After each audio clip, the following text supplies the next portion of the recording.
What does your company do, and what's the purpose of your initiatives? Like, how would you want to explain yourself? Our company, Cult Foundation, is a not for profit company. We have developed our own blockchain, which is regulated by design, but we are positioning it as a DPI, a digital public infrastructure, because what this blockchain would do is it would seep into various industries, various geographies. We want people to believe each other. We want to celebrate trust, and that through this tech we are able to generate the believe in trust. So we've lost actually believe in trust. So trust can be there because it exists. Truth can be there because it exists. And here is a tech which can mathematically prove it and establish for people. How does it work actually? So how it works is that any data, any footprint, anything, we are all getting digitized.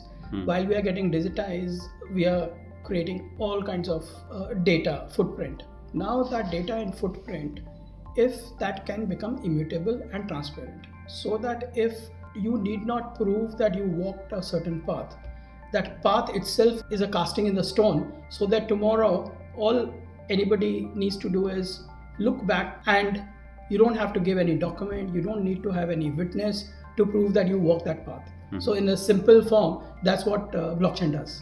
In this date of artificial intelligence, there's so many artificial intelligence platforms coming up. There is a massive outcry on data protection or the copyrights.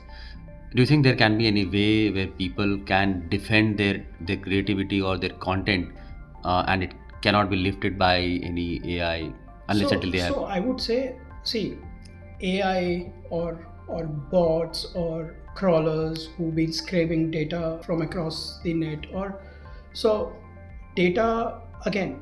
If data can be the ownership of data can be linked to you on at the source itself, then you have a better chance to fight for your data.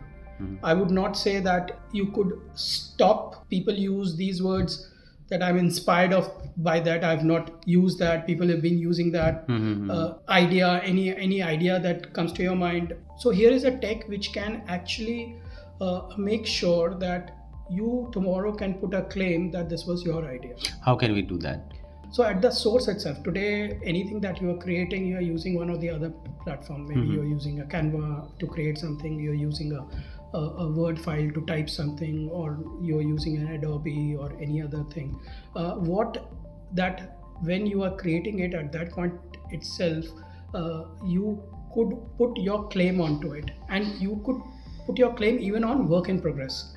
So that can happen like you do a control S. If through a blockchain technology, if there is a platform which can help you not only do a control S, you could do a control H. I'm just using that word. There is nothing like control H, where you could create an hash, or your creation can create an hash in your name at that very second, at that very microsecond. Then you would have created an evidence that it is yours at that point of time, and nobody can challenge that. And over a period of time, I believe people would start asking for your hash to prove. So all you need to do is just send you your content and a hash of that content that is verifiable, that yes, it is your content and you created at that point of time. So that those kind of things over a period of time, part of the human behavior can come, and you could reach a point where, because there is no room to copy, because there is no room to win a case or to prove, because somebody else has a mathematical proof of that idea, that content being his, then you reach a point, as I said, because people can do it, that's why people do it. If tomorrow people know that they cannot do it, slowly you will stop doing it. You have also been part of various digital public infrastructure projects, or at least you have taken initiative in some domestic projects also, and there are certain foreign projects also where you are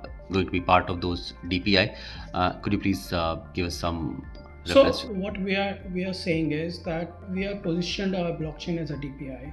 As a DPI, what we are doing is we have created a complete platform, our tech stack, whether it is citizen services from digital ID, citizen ID, or the land records, or even your health records, your birth records, all those things we are able to lay down. We've recently, I mean, this because it's in public domain, I can share. We've recently signed an MOU with Gambia. There are a couple of more countries at a country level, because these are all small countries. It's easy for us to demonstrate how this tech can help across the line of services to interact with each other and to eliminate any kind of duplicacy, any kind of identity theft, any kind of delays in providing services.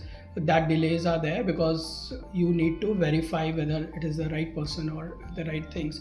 So these kind of things we are trying to achieve at a country level, at industry level. We are working on various industry solutions. We are working on various citizen services charter. So imagine we are working on a tax portal in one of the countries where, imagine at the source itself, whatever money is coming, it's going automatically to the tax guy. So the entire distribution, because of these smart contracts, is automated and it's all transparent for anybody to see.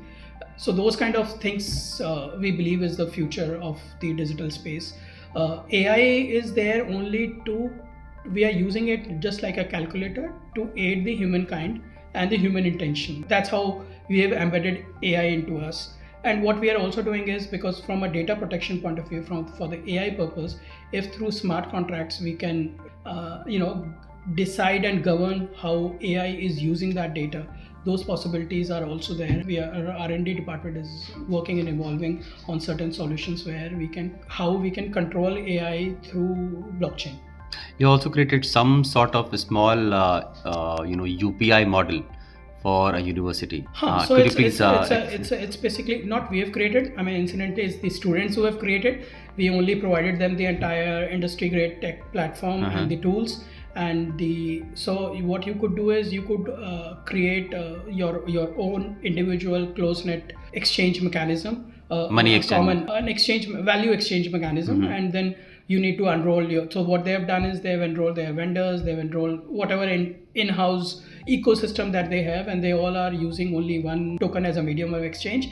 And then and the university itself is managing the rupee account where this gets exchanged as and when you want to move out of this close. How did the need of this mechanism was felt? So the need initially was because they have a couple of foreign students in the canteen.